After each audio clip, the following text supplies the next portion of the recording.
Բախտներս բերեց հարցի հնարավորություն ունեցանք, դահլիճից էլ չհեռացրեցիք, պարոն Սիմոնյան, այսինքն ես չեմ հասկանում էլի, դե մյուս նիստին հավաքվեք, դուք ձերոնցով հավաքվեք, մեկ այդ մյուսին ասեք մեծարգո, ձեր այդ գերազանցություն, հարց տվեք, մի սպասեք, որ պատասխան տա, դուք այդ հարցին պատասխանեք, բրծեք, վերջացրեք գնա, հիմա մենք եկել ենք ստեղ, հարցեր ենք բարձրացնում, որ պետք է ուշի ուշով կառավարությունը եւ կառավարության ղեկավարն ու անդամները լսեն,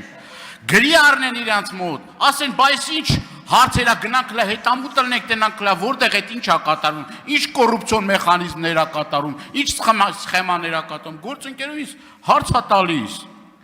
բան եք անում, ասում եք, այս ինչ հարցեր եք տալիս, բա ինչ անենք, հարցեր չտանք, բա այդ որ մեկը կար այդ կուսակցությունից, շնչակտուր գնացել էր, ասում էր ես մասիվի սուվերենությունը փրկեցի, պարապաս տղեկ ունեն իրանք, այդ կուսակցությունը ասում պարապաս տղեկ ունենք ասում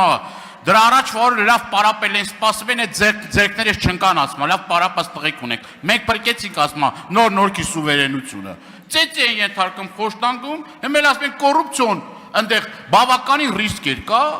ասում եք, բայց ժամանակ ունեմ այդ կոռուպցիոն ռիսկերը, թաղապետը, բանը, դա պետք է իմ տիրույթում, բայց որ ձեզ պետք կլինի իրավապահ համակարգին, դատախազին, ոստիկանության պետին 5 րոպեվա մեջ նենց հավաքեք, բերեք ու հանձնարարականները տակ, դա չեք գնալու այդ կոռուպցիայի բանի հետևից, ինչի մասն է խոսքը։